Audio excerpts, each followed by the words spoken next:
Hello guys, अगर आप किसी भी गवर्नमेंट जॉब के एग्जाम की प्रिपरेशन कर रहे हो जिससे जो कॉमर्स से रिलेटेड है, जैसे कि यूपी टीजीटी पीजीटी कॉमर्स या फिर केवीएस पीजीटी कॉमर्स या फिर एनवीएस पीजीटी कॉमर्स, इन सब से कोई भी रिलेटेड एग्जाम की अगर आप प्रिपरेशन कर रहे हो तो ये वीडियो आपके लिए बहुत इंफॉर्मेटिव होने वाली है।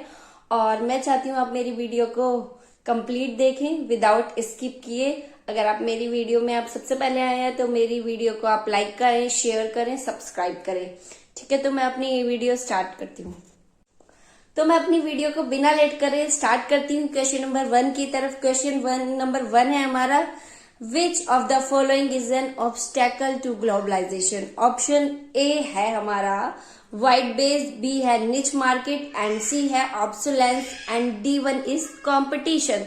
तो आपको देखना है ग्लोबलाइजेशन के लिए क्या ऑब्स्टेकल हो सकती है, हमारे लिए क्या दिक्कत आ सकती है। वाइट बेस नहीं होगा, निच मार्केट भी नहीं होगा और कंपटीशन भी कोई प्रॉब्लम नहीं है। तो option number C obsolescence is the problem. ठीक है ना, तो करेक्ट आंसर है obsolescence, question option number C. चलो अब हम क्वेश्चन नंबर 2 की तरफ चलते हैं। क्वेश्चन नंबर 2 है, in which year consumer protection act जो है हमारा इम्प्लीमेंट हुआ था। जो कंज्यूमर प्रोटेक्शन एक्ट है वो हमारा आया था 24 दिसंबर 1986 में। ठीक है ना, अब हम अगर ऑप्शन की तरफ चलते हैं, ऑप्शन नंबर ए है हमारा 1956, ऑप्शन नंबर बी है 1986 एंड सी है 1992 एंड डी है 2002। तो ऑप्शन मैंने अभी बताया तुम्हें 24 दिसंबर 1986 में आया है, तो एक बार देख लेते हैं 1986 कौन सा है। तो option number B is the correct answer. ठीक है, बी करेक्ट आंसर है क्योंकि ये 24 दिसंबर 1986 में आया है। ओके, अब हम आते हैं क्वेश्चन नंबर 3 की तरफ। डेबिट मीन्स क्या होता है। ठीक है ना, तो मैं बता देती हूँ पहले से ही कि डेबिट मीन्स जो होता है जब हम कोई भी अकाउंट बनाएंगे, ट्रेडिंग अकाउंट, P&L अकाउंट, तो वो टी शेप में होगा। ठीक है ना, उसमें एक लेफ्ट साइड होती है, एक राइट साइड होती है। तो जो लेफ्ट साइड होती है उसको हम डेबिट कहते हैं और राइट हैंड साइड को हम कहते हैं क्रेडिट। ठीक है, एक बार हम ऑप्शन की तरफ चलते हैं। ऑप्शन ए जो है डिक्रीज इन एसेट, नहीं। Option B increase in liability और option C an entry on the left hand side of an account. जो मैंने अभी बताया आपको कि लेफ्ट हैंड साइड में जो भी अकाउंट के आएगा तो उसी एंट्री को हम डेबिट मीन्स डेबिट कहते हैं। और डी ऑप्शन है इसका मॉडरेट इंक्रीज इन लायबिलिटी। ठीक है ना, तो ये ऑप्शन भी इनकरेक्ट है। अब हम चलते हैं क्वेश्चन नंबर 4 की तरफ। क्वेश्चन नंबर 4 है, drawing account is related to. अब ड्रॉइंग अकाउंट जो होता है वो हमारा पर्सनल अकाउंट होता है। ठीक है ना, क्योंकि ये हमारा कैपिटल अकाउंट, ड्रॉइंग अकाउंट, ये सब हमारा पर्सन से रिलेटेड होता है, इसलिए हम इसको पर्सनल अकाउंट में कंसिडर करते हैं। ठीक है ना, अब मैं इसके ऑप्शंस देख लेती हूँ। ड्रॉइंग अकाउंट का ए ऑप्शन बोल रहा है नॉमिनल अकाउंट। अभी मैंने बताया नॉमिनल अकाउंट तो होगा ही नहीं, नॉमिनल अकाउंट में इनकम्स आएंगी और एक्सपेंस आएगा। ठीक है ना, option number B personal account सही है ये, क्योंकि ये पर्सनल अकाउंट में ही कंसीडर किया जाता है। ठीक है ना, इसके बाद है रियल अकाउंट। रियल अकाउंट में जो भी होती है हमारी एसेट्स आती हैं, तो कोई हमारे लिए एसेट तो है ही नहीं, तो फिर ये रियल अकाउंट में तो नहीं आएगा। उसके बाद है डी अकाउंट, कंपनी की ड्रॉइंग अकाउंट में, कंपनी की ड्रॉइंग अकाउंट में भी ये नहीं आएगा। ठीक है ना, तो option number B is the correct. ठीक है ना, अब हम जाएंगे क्वेश्चन नंबर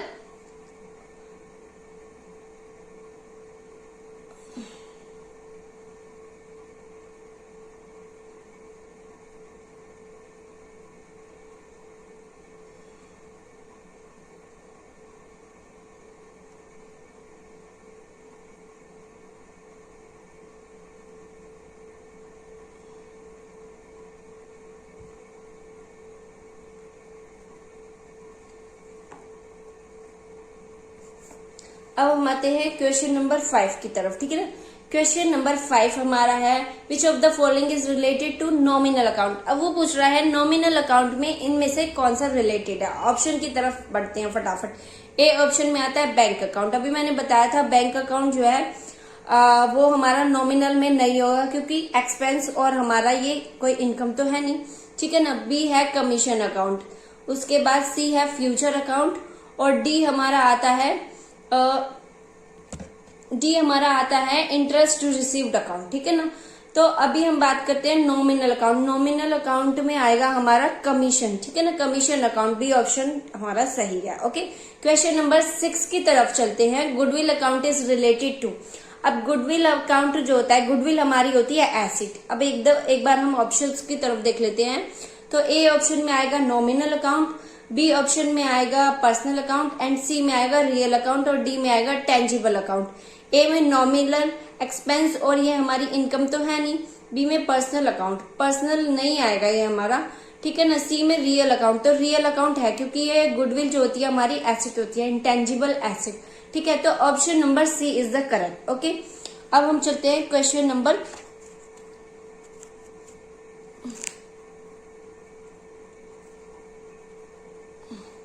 क्वेश्चन नंबर 7 की तरफ। क्वेश्चन नंबर 7 में आएगा flow of foreign loans and investment affect. जो हमारे फॉरेन लोन्स होते हैं और इन्वेस्टमेंट्स होती है उनको कौन अफेक्ट करता है, ठीक है ना, वो किसको अफेक्ट करते हैं।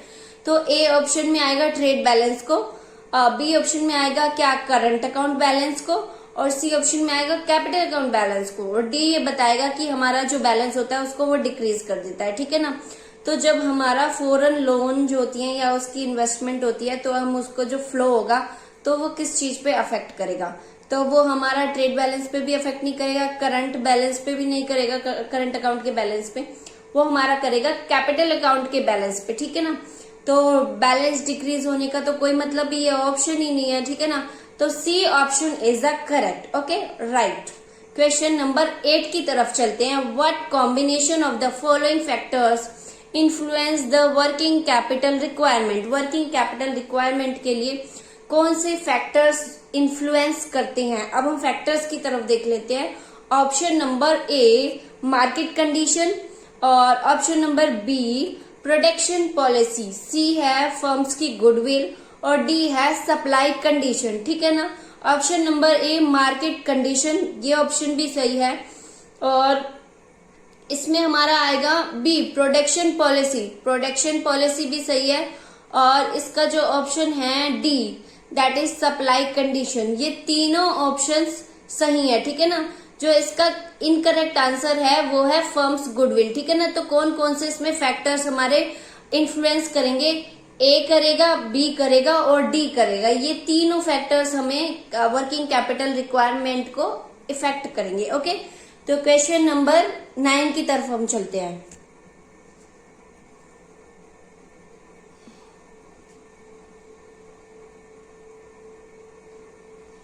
क्वेश्चन नंबर 9 है हमारा, a retiring partner contribute to be liable for obligation incurred after his retirement. Retirement के बाद वो किस ऑब्लिगेशन के लिए फिर भी वो कंटिन्यू किसके लिए जिम्मेदार रहेगा, ठीक है ना। अब हम एक बार ऑप्शंस देख लेते हैं। ऑप्शन में आएगा if unpaid amount is transfer to his loan account. अगर उसने जो भी अनपेड है मतलब पे नहीं किया है वो उसका ट्रांसफर हो जाता है लोन अकाउंट में, ठीक है। ये ऑप्शन रॉन्ग है। ऑप्शन बी की तरफ if he does not give public notice. Option see if he starts a similar business elsewhere, कहीं और भी वो सिमिलर बिजनेस स्टार्ट करता है, ऑप्शन सी है ये। और डी है in all the situations till he survives, ठीक है, इन सारी सिचुएशंस में, ठीक है। तो आंसर इसका करेक्ट है option number B, if he does not give public notice. अगर उसने रिटायरमेंट ले लिया होता है और पब्लिक नोटिस नहीं देता है फिर भी वो अपनी जिम्मेदारियों के लिए कंटिन्यू रहता है। ओके, तो ऑप्शन नंबर बी इसका करेक्ट आंसर है। क्वेश्चन नंबर 10 की तरफ चलते हैं। क्वेश्चन नंबर 10 है, in what order the following assets are shown in the balance sheet of company. Company की बैलेंस शीट में ये किस ऑर्डर में हमें मतलब शो होंगी, ठीक है। अब एक बार हम देख लेते हैं कौन कौन है। ऑप्शन में ए है ट्रेड रिसीवेबल्स, ठीक है, बी है कैश, सी है फर्नीचर एंड फिटिंग्स, और डी है इसमें इन्वेस्टमेंट शेयर्स एंड डिबेंचर्स, ठीक है। तो जब हम कंपनी की बैलेंस शीट बनाएंगे एक तरफ लाइबिलिटीज आएंगी एक तरफ एसेट्स आएंगी, ठीक है ना। अब ये जो सारी हैं ये एसेट्स की बात कर रहा है। एसेट्स में सबसे पहले जब हम रिकॉर्ड करेंगे तो फर्नीचर एंड फिटिंग्स करेंगे, मतलब कि ऑप्शन नंबर सी। देन उसके बाद करेंगे investment in shares and debentures, okay, C, then D, उसके बाद करेंगे A trade receivables, then B cash, इस ऑर्डर में करेंगे, ठीक है ना। फर्नीचर एंड फिटिंग्स, नेक्स्ट में investment in shares and debentures, उसके नेक्स्ट है trade receivables and last one है कैश। इस ऑर्डर में हम कंपनी की बैलेंस शीट में एसेट्स को शोन करेंगे, ठीक है ना। क्वेश्चन नंबर 11 की तरफ आते हैं अब हम।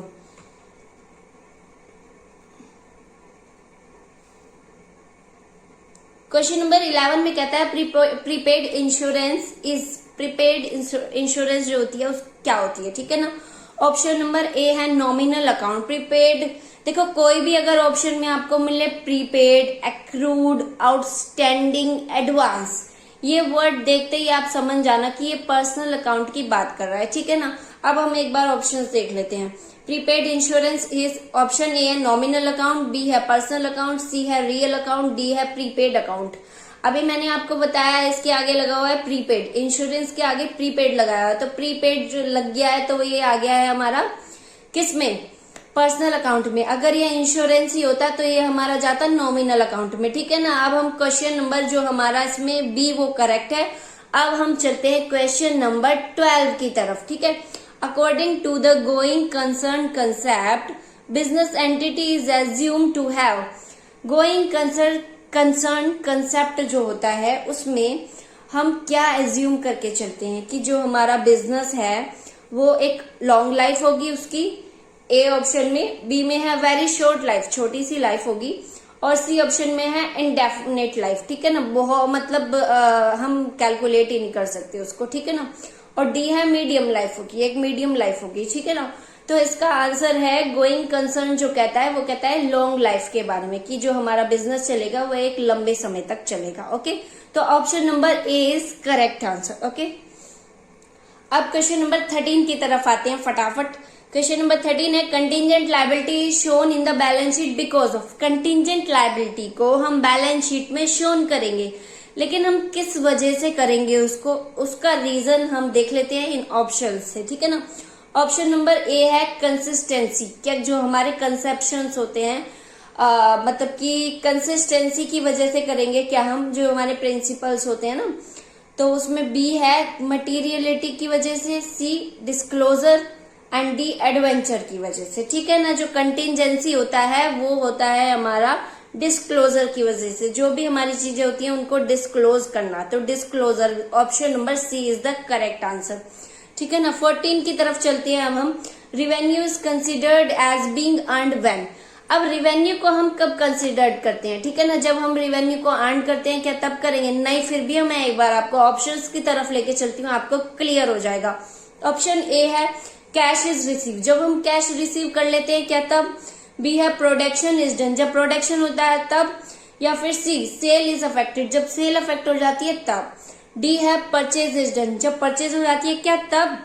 तो option number C sale is affected, जब सेल अफेक्ट होती है तब हम रिवेन्यू को मान लेते हैं कि रिवेन्यू अर्न हो गया है, ठीक है ना। तो option number C is correct, ठीक है ना। अब हम चलते हैं अपने लास्ट क्वेश्चन की तरफ, क्वेश्चन नंबर 15 की तरफ। क्वेश्चन नंबर 15 है हमारा company limited, public limited companies can't issue, जो पब्लिक लिमिटेड कंपनीज होती हैं वो कौन से शेयर को इशू नहीं कर सकती हैं। ऑप्शंस देख लेते हैं। ऑप्शन नंबर ए है इक्विटी शेयर्स, बी है डेफर्ड शेयर्स एंड सी है प्रेफरेंस शेयर्स और डी है राइट शेयर्स, ठीक है ना। तो कंपनी जो होती है पब्लिक लिमिटेड कंपनीज की बात चल रही है यहाँ पे, तो वो इक्विटी शेयर को भी इशू कर सकती हैं, प्रेफरेंस शेयर को भी करेंगी ऑब्वियसली, सी राइट शेयर को भी करेंगी। तो जो लास्ट ऑप्शन बच गया है हमारा वो है B option deferred shares.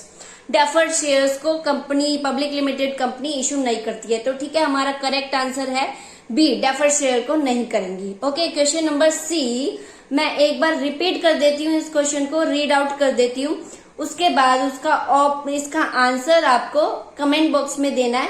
First of all मैं इसको रीड आउट कर देती हूँ। Question number 16, the rate of discount on issue of shares should not exist dash percentage of the nominal value of shares. जो नॉमिनल वैल्यू ऑफ शेयर्स है उसके कितने percent का हम नहीं अपने डिस्काउंट को उस रेट तक इश्यू कर सकते हैं। तो ऑप्शन है 10, ए ऑप्शन है 10, बी ऑप्शन है 2, सी ऑप्शन है 4 एंड डी ऑप्शन है 5। इस क्वेश्चन का आंसर आपको कमेंट बॉक्स में कमेंट करना है, और जिसका भी सही होगा उनका मैं अपनी नेक्स्ट वीडियो में उन सबका मैं अपनी वीडियो में उनका नेम अनाउंस करूंगी। और आपको अगर मेरी वीडियो अच्छी लगी है तो मेरे चैनल को सब्सक्राइब करें, लाइक करें और शेयर कर दें। अगर आपको इसी तरह की वीडियो अच्छी लगती हैं या फिर आपको कॉमर्स से रिलेटेड कोई भी एग्जाम्स की प्रिपरेशन कर रहे हैं तो आप मेरे चैनल पे बने रहें और नोटिफिकेशन बेल आइकन को भी ऑन कर